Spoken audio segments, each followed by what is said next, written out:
আমার মা ছিলেন খ্রিস্টান এবং আমার বাবা মুসলিম। আপনি কি ইসলামের ছায়াতলে প্রবেশ করতে চান? আমি বুঝতে পারছি না আপনি কেন আমাকে ইসলাম গ্রহণ করতে চাপ দিচ্ছেন। হ্যাঁ নাকি না? হাই, আমার নাম মনিরা। আমি খ্রিস্টান ও মুসলিম দুই ভিন্ন ধর্মীয় পরিবারে জন্মেছি। আমার মা ছিলেন খ্রিস্টান এবং আমার বাবা মুসলিম, কিন্তু যখন আমার ইসলাম শেখার প্রয়োজন ছিল তখন বাবা আমার কাছে ছিলেন না। তাই আমার মা আমাকে খ্রিস্টান বানিয়েছেন। তিনি আমাকে যা পারতেন শিখিয়েছেন, কিন্তু আমি এখনও জানি না কি বেছে নেব। আমার বাবা মুসলিম এবং আমাকেও মুসলিম হতে হবে, কিন্তু কেউ আমাকে জোর করছে না। আমি শুধু মুসলিমদের ব্যাপারে জানতে চাই। বোন একটি প্রশ্ন করেছেন যে বাবা ছিলেন একজন মুসলিম। বোন, আপনার কি কোনো প্রশ্ন আছে? আমার মা বলেন যে জান্নাতে মুসলিমদের মতে পুরুষরা ৭২ জন নারী পায়, হুর হুর? হুর কিন্তু খ্রিস্টান ধর্মে আমরা আমাদের পরিবারের সাথে স্বর্গে যাই। আর আমি জানতে চাই মুসলিম ধর্মে নারীদের জন্য জান্নাত কেমন। বোন বললেন যে বাবা ছিলেন একজন মুসলিম, মা একজন খ্রিস্টান। আপনার মা আপনাকে বড় করেছেন, ঠিক? হ্যাঁ। তো আপনি কি আপনার বাবার সাথে যোগাযোগ রাখেন নাকি রাখেন না? বাবার সাথে যোগাযোগ রাখেন নাকি রাখেন না? আমার মা। তার মানে আপনি আপনার মায়ের সাথে থাকেন, বাবার সাথে নয়। না। বোন বললেন যে বাবা ছিলেন একজন মুসলিম, মা একজন খ্রিস্টান, কিন্তু মা তাকে বড় করেছেন, তিনি মায়ের সাথে বেশি থাকেন এবং মা তাকে খ্রিস্টান বানিয়েছেন। তাই এখন তিনি বিভ্রান্ত। মা বলেছেন যে মুসলিমরা জান্নাতে গেলে তারা ৭২ জন হুর পায়, পুরুষরা ৭২ জন নারী পায়। নারীরা কি পাবে? হ্যাঁ। তো আপনার প্রথম প্রশ্ন অনুযায়ী আমি আপনার দ্বিতীয় প্রশ্নের উত্তর আগে দিচ্ছি এবং তারপর আপনার প্রথম প্রশ্নে ফিরে আসব। দ্বিতীয় প্রশ্ন হচ্ছে, পুরুষরা জান্নাতে গেলে তারা ৭২ জন হুর পাবে, তাহলে নারীরা কি পাবে? হ্যাঁ। এই একই প্রশ্ন হযরত আয়েশা রাদিয়াল্লাহু আনহাকেও করা হয়েছিল, যিনি নবীর স্ত্রী। তখন নবীর স্ত্রী উত্তর দিয়েছিলেন যে নারীরা তাই পাবে যা তাদের অন্তর কখনো কামনা করেনি, যা তাদের চোখ কখনো দেখেনি, যা তাদের কান কখনো শোনেনি। তার মানে ইনশাআল্লাহ আপনারা সমপরিমাণ কিছু পাবেন যা আপনাদের অন্তর কখনো কামনা করেনি, যা আপনাদের চোখ কখনো দেখেনি, যা তাদের কান কখনো শোনেনি। তাই ইনশাআল্লাহ যদি আপনি জান্নাতে যান, আপনি ভালো কিছুই পাবেন, যা পেয়ে ইনশাআল্লাহ আপনি সন্তুষ্ট হবেন। কিন্তু প্রশ্ন হলো, সবার আগে আপনাকে জান্নাতে প্রবেশ করতে হবে। যদি আপনি জান্নাতে না যান, তবে সেই ভালো জিনিসটি পাবেন না। আর আপনি যে নিয়মের কথা বলছেন যে আপনার মা খ্রিস্টান, বাবা মুসলিম, আপনি বিভ্রান্ত। আমি একটু আগে ভাইকে যে সূত্রটা দিয়েছিলাম সেটা আপনার ক্ষেত্রেও প্রযোজ্য। অন্তত সেটা মানুন যা উভয় ধর্মেই এক। উভয় ধর্মগ্রন্থ কোরআন এবং বাইবেলে যা কমন, অন্তত সেটা মেনে চলুন। বাইবেলের কোথাও বলা নেই যে যিশু ঈশ্বর। বোন, আপনি কি বিশ্বাস করেন যিশু ঈশ্বর? না।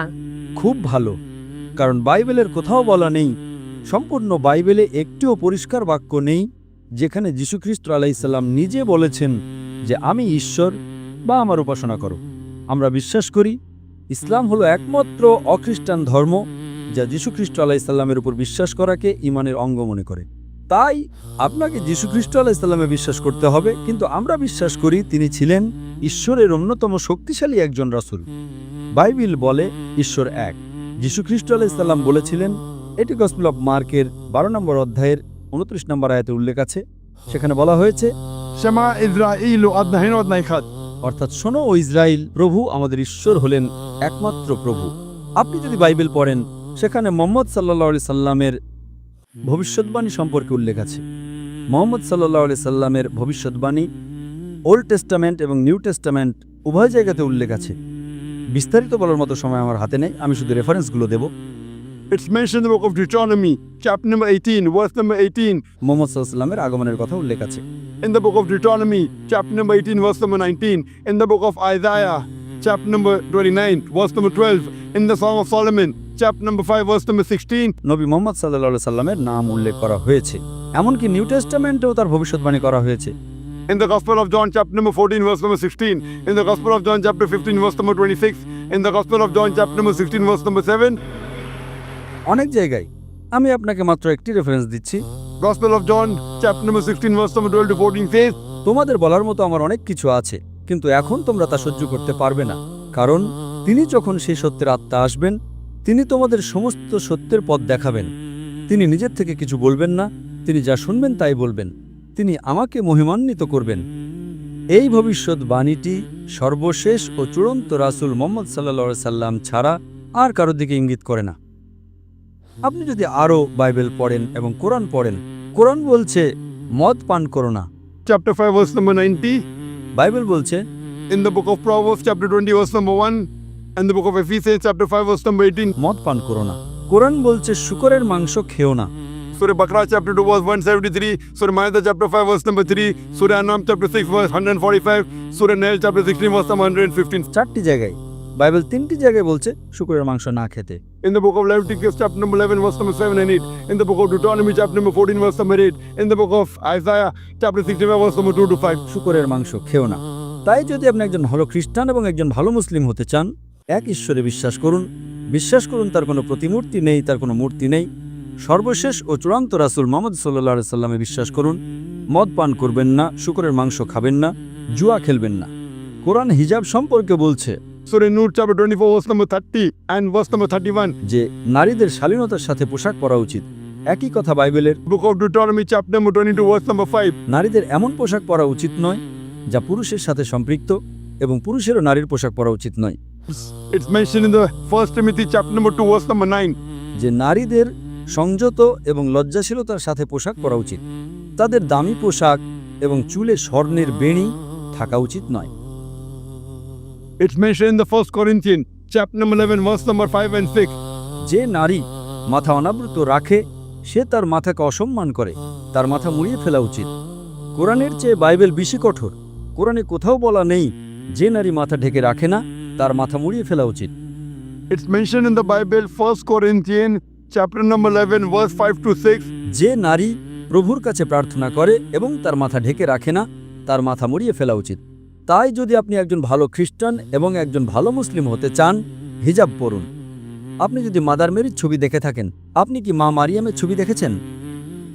বোন, আপনি মা মারিয়ামের ছবি দেখেননি? না। মা মারিয়ামের ছবি দেখেননি? মা মারিয়াম যীশু খ্রিস্টের মা। হ্যাঁ, আমি তাকে দেখেছি। আপনার মা কি আপনাকে দেখাননি? হ্যাঁ। আপনি কি জানেন তিনি পুরোপুরি আবৃত থাকেন? তার পুরো শরীর ঢাকা থাকে, শুধু মুখমণ্ডল এবং হাতের কবজি ছাড়া। তাই আপনি একই পোশাক পরুন বোন, মা মারিয়ামের পোশাক পরুন। আপনি একজন ভালো খ্রিস্টান এবং সেই সাথে একজন ভালো মুসলিমও হবেন। তাই কোনো বিভ্রান্তি নেই। অন্তত যা সাধারণ তা মেনে চলুন। যীশুখ্রিস্ট আলাইহিস সালাম বলেছিলেন, তোমাদের বলার মতো আমার অনেক কিছু আছে, কিন্তু এখন তোমরা তা সহ্য করতে পারবে না, কারণ তিনি যখন সেই সত্যের আত্মা আসবেন তিনি তোমাদের সমস্ত সত্যের পথ দেখাবেন। এখানে মুহাম্মদ সাল্লাল্লাহু আলাইহি ওয়াসাল্লামের কথাই বলা হচ্ছে। এখন নবী মুহাম্মদ সাল্লাল্লাহু আলাইহি ওয়াসাল্লাম ইতিমধ্যেই চলে এসেছেন, তার কাছে কোরআন নাজিল হয়েছিল। আপনি কোরআন এবং সর্বশেষ ও চূড়ান্ত রাসূলের সহিহ হাদিস পড়ুন। আপনি একজন খুব ভালো খ্রিস্টান এবং একজন খুব ভালো মুসলিমও হবেন বোন। বোন, আপনি কি বিশ্বাস করেন ঈশ্বর একজন? হ্যাঁ। আপনি কি বিশ্বাস করেন যিশু ঈশ্বর? না। আপনি কি বিশ্বাস করেন নবী মুহাম্মদ সাল্লাল্লাহু আলাইহি ওয়াসাল্লাম ঈশ্বরের একজন রাসূল? হ্যাঁ। মাশাআল্লাহ। তাহলে অন্তত আপনি ইসলামের মৌলিক নীতিগুলোর সাথে একমত। তাহলে আপনি কি শাহাদা পাঠ করতে চান? আপনি কি ইসলামের ছায়াতলে প্রবেশ করতে চান? আমাকে এখনো চিন্তা করতে হবে। যদি আপনি বিশ্বাস করেন ঈশ্বর এক, যদি বিশ্বাস করেন নবী মুহাম্মদ সাল্লাল্লাহু আলাইহি ওয়াসাল্লাম ঈশ্বরের একজন রাসূল, যদি বিশ্বাস করেন যিশু ঈশ্বর নন, তাহলে আপনি প্রবেশ করতে পারেন। বাকি বিষয়গুলো আপনার কাছে পরিষ্কার হয়ে যাবে। স্কুলে ভর্তি হন, তারপর আপনি আরও অনেক কিছু শিখতে পারবেন। কিন্তু যদি আপনি 100% নিশ্চিত হন যে ঈশ্বর এক, যদি 100% নিশ্চিত হন যিশু ঈশ্বর নন, যদি 100% নিশ্চিত হন যে নবী মুহাম্মদ সাল্লাল্লাহু আলাইহি ওয়াসাল্লাম ঈশ্বরের একজন রাসূল, তাহলে মুসলিম হওয়ার জন্য এটাই আপনার প্রাথমিক আবশ্যকতা। এবং তারপর পরবর্তীতে আপনি হিজাব করতে পারেন, সালাত আদায় করতে পারেন, শুরু করতে পারেন ধীরে ধীরে। কিন্তু যদি এই দুটি বিষয়ে বিশ্বাস করেন যে আল্লাহ ছাড়া কেউ উপাসনা নেই, এবং আপনি বিশ্বাস করেন যে নবী মুহাম্মদ সাল্লাল্লাহু আলাইহি ওয়াসাল্লাম আল্লাহর রাসূল, এই দুটো বিষয় আপনার মুসলিম হওয়ার জন্য ন্যূনতম আবশ্যকতা, যাতে আপনি আপনার বাবাকেও খুশি করতে পারেন এবং আপনার মাকেও খুশি করতে পারেন। আপনি কি আপনার বাবা এবং মা দুজনকে খুশি করতে চান না? হ্যাঁ। তাহলে যদি আপনি বিশ্বাস করেন যে শুধুমাত্র একজন ঈশ্বরই আছেন এবং আপনি বিশ্বাস করেন নবী মুহাম্মদ সাল্লাল্লাহু আলাইহি ওয়াসাল্লাম হলেন রাসূল, তাহলে আপনি কেন ইসলামের ছায়াতলে প্রবেশ করতে চাইছেন না? কারণ আমি এ ব্যাপারে খুব বেশি জানি না। আমার মা খ্রিস্টান, বাবা মুসলিম, আমি কাউকে কষ্ট দিতে চাই না। ঠিক আছে, যখন স্কুলে ভর্তি হন আপনি জানেন না 10ম শ্রেণীতে কি পড়ানো হয়? আপনি কি জানেন? হ্যাঁ নাকি না? যখন আপনি স্কুলে ভর্তি হন, যখন আপনি নার্সারিতে যান, আপনি আরও শিখবেন। যতক্ষণ আপনি রাজি আছেন যে ঠিক আছে, এখন আপনি স্কুলে ভর্তি হলে আপনি স্কুলের সময়সূচি মেনে চলতে রাজি আছেন, মৌলিক নিয়মগুলো মেনে চলতে রাজি আছেন, এবং তারপর আপনি আরও বেশি বেশি শিখতে শুরু করবেন। তো এখানে যদি আপনি মৌলিক নিয়মগুলোর সাথে একমত হন যে ঈশ্বর এক, যিশু ঈশ্বর নন, তিনি ঈশ্বরের একজন রাসূল, এবং নবী মুহাম্মদ সাল্লাল্লাহু আলাইহি ওয়াসাল্লাম ঈশ্বরের একজন রাসূল, এগুলো হলো প্রাথমিক আবশ্যকতা। পরবর্তীতে আপনি যত বেশি বেশি জ্ঞান অর্জন করতে থাকবেন, আপনার আমল বাড়তে থাকবে, আপনি একজন ভালো খ্রিস্টান এবং সেই সাথে একজন ভালো মুসলিমও হবেন বোন। এতে সময় লাগবে, কিন্তু মৌলিক বিষয়গুলো যদি আপনি ভালো করে জানেন, আমি মনে করি আপনার দলে প্রবেশ করা উচিত, এবং তারপর আল্লাহ আপনাকে আরও মেনে চলতে সাহায্য করবেন। বোন, আপনি কি ইসলাম গ্রহণ করতে চান? এখন না। ঠিক আছে, ইনশাল্লাহ বাড়িতে যান, এটা নিয়ে চিন্তা করুন আর নিশ্চিত হন। একবার নিশ্চিত হলে দ্রুত প্রবেশ করুন। আপনি জানেন না আপনি কতদিন বাঁচবেন, একেবারে না হওয়ার চেয়ে দেরিতে হওয়া ভালো। আর আপনি জানেন না আপনি কতদিন বাঁচবেন, তাই আমার আপনার অনুরোধ, আপনি বাড়িতে যান, আরও গবেষণা করুন, আরও পড়াশোনা করুন, এবং যত দ্রুত আপনি নিশ্চিত হবেন, আপনি ইসলামের ছায়াতলে আসুন, যাতে আপনি জান্নাতে যেতে পারেন, আপনি স্বর্গে যেতে পারেন। অন্যথায় আপনি জান্নাতে যাবেন না। আশা করি উত্তরটা পেয়েছেন। ধন্যবাদ।